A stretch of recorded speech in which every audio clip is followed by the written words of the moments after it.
Students, today we are going to continue with the posterior mediastinum, right? We have already discussed the anterior mediastinum, middle mediastinum, and वैसे तो हमने posterior mediastinum भी कर लिया, but we are going to, see the contents of the posterior mediastinum, right? As you all know that mediastinum is the middle space of the thoracic cavity which is placed in between the two lungs, right? So now here we have removed the contents of middle mediastinum. Mainly we have removed the heart. This thing which you can clearly see, it is the pericardium. ठीक है, ये हमारा है pericardium है, covering of the heart, right? We have already removed the heart, right? So and this we can clearly see, this is the diaphragm. This is the right dome of the diaphragm. This is the left dome of the diaphragm.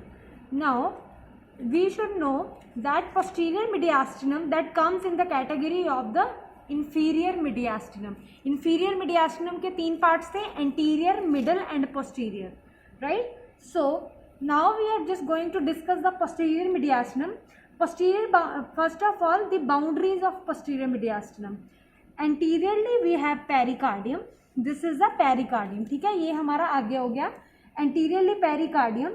Bifurcation of the trachea. This is the trachea which has been divided into right bronchi and left bronchi, right? So ये हमारे bronchus है, दो bronchi है, two right and left, and this is trachea. This is the bifurcation of the trachea and pulmonary vessels, right? So these three things that will come in anterior relation to the posterior mediastinum, right?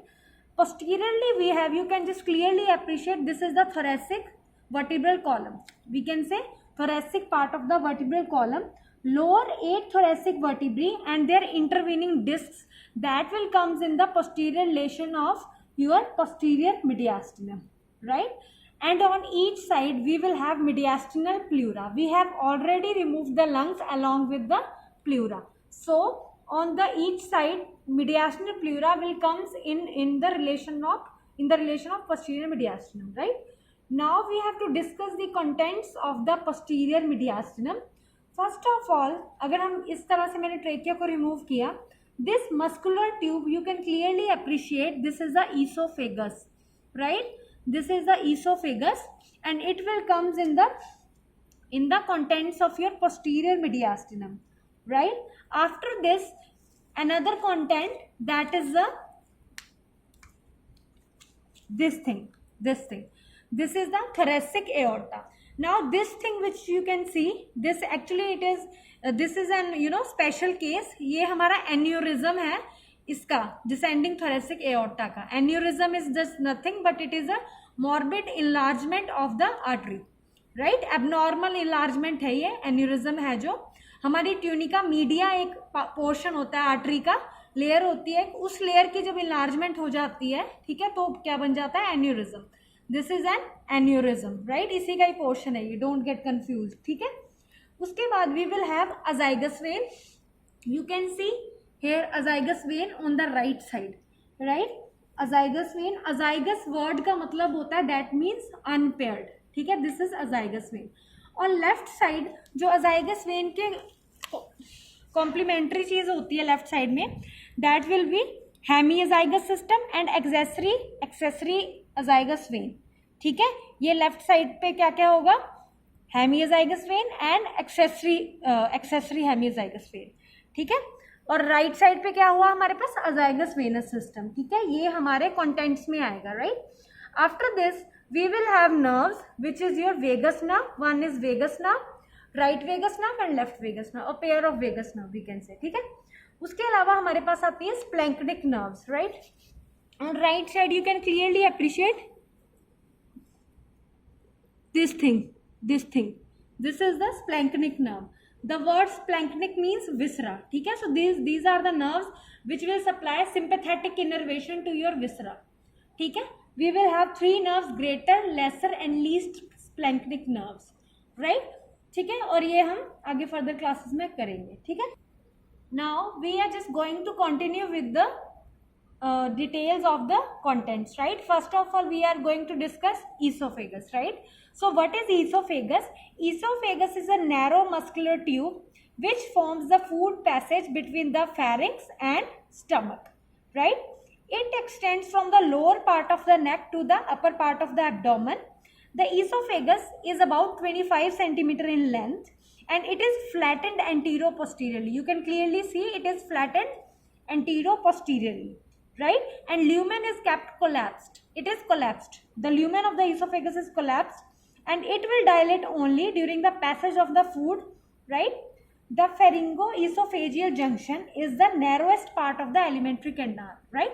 The junction where pharynx that will be continue with the esophagus, that is called as pharyngo-esophageal junction, which is the narrowest part of the alimentary canal, right?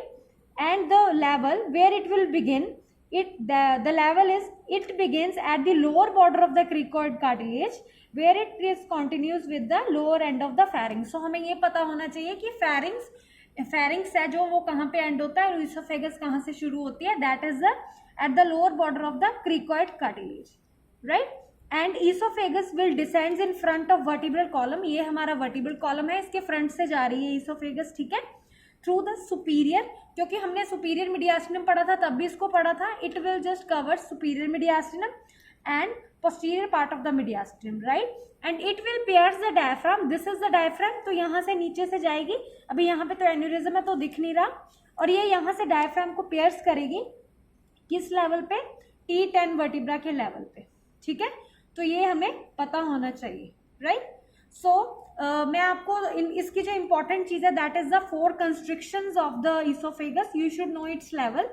First of all, first constriction is at the level of the at the beginning 15 centimeter from the incisor teeth where it is crossed by cricopharyngeus muscle. Cricopharyngeus muscle you will just study when you will study head and neck.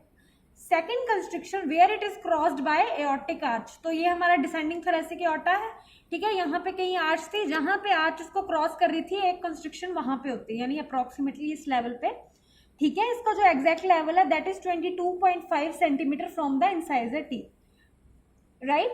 Now third constriction, ये हमारा इस तरह से trachea है, ये हमारा left bronchus है, ठीक है? The third constriction where it is crossed by left bronchus, ये लेफ्ट ब्रोंकस है, ये इसोफेगस, यहाँ पे आएगी हमारी थर्ड कंस्ट्रिक्शन जिसकी डिस्टेंस क्या है 27.5 centimetre from the incisor teeth.